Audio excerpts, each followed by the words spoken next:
ইরাকের ফোরাত নদীর তীরে অবস্থিত একটি ঐতিহাসিক প্রান্তর কারবালা ময়দান। আর এই কারবালায় যুদ্ধের সময় শহীদ হয়েছিলেন ইমাম হোসেন। তাই মহরমের চাঁদের এই 10টা দিন স্মরণের মধ্য দিয়ে পালন করা হয় মহরম। শনিবার 6ষ্ঠ মহরম মেদিনীপুর শহরের খানকা শরীফ প্রাঙ্গণ থেকে শহীদ ইমাম হোসেনের স্মরণে একটি শোক মিছিল বের হয়। প্রতি বছরের ন্যায় এবছরও বিভিন্ন জেলা থেকে এই মিছিলে অংশগ্রহণ করে। দুপুরে কালো পোশাক পরে এই মিছিলে অংশগ্রহণ করে দিনটিকে পালন করে মুসলিম সম্প্রদায়ভুক্ত মানুষেরা। মিছিলে ইয়া আলী এবং ইয়া হোসেন বলতে শোনা যায় তাদের মুখ থেকে। এছাড়া নিজেদের ছাতিতে হাত চাপড়ে ইয়া আলী ইয়া হোসেন বলতে বলতে শোক মিছিল শহর পরিক্রমা করে। উপস্থিত ছিলেন সৈয়দ শাহ রাস্তাত আলী আল কাদেরি ও সহ মুসলিম সম্প্রদায়ের ধর্মগুরুরা।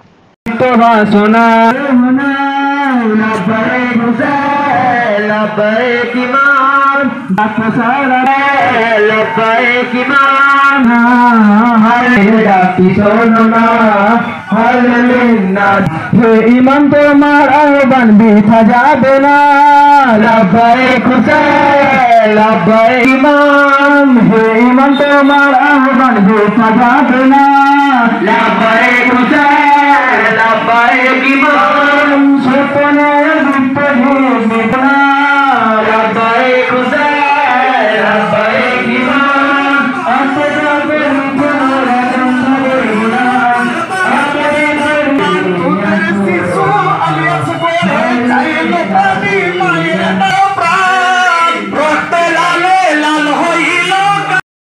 পবিত্র মহরম শরীফ হজরত ইমাম হুসেন আলাইহিস সালাম 61 হিজরিতে কারবালা শরীফে উনি শহীদ হয়েছিলেন।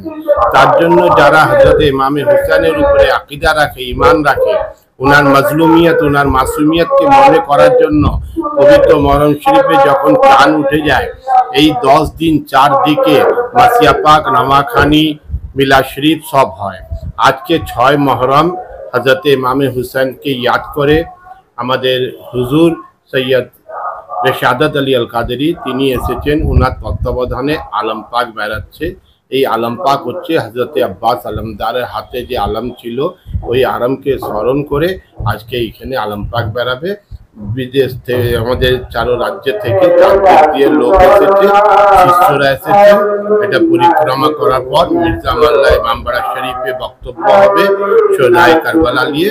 এই বক্তব্যের পর মোনাজাত হবে, বিশ্ব শান্তির জন্য দোয়া হবে, আমাদের মাগফিরাত আখিরাতের জন্য আমাদের দোয়া করবেন হুজুর সৈয়দ রেশাদাত আলী আল কাদেরি। আমার নাম সৈয়দ রাশদান আলী আল কাদেরি, মাজলা হুজুর।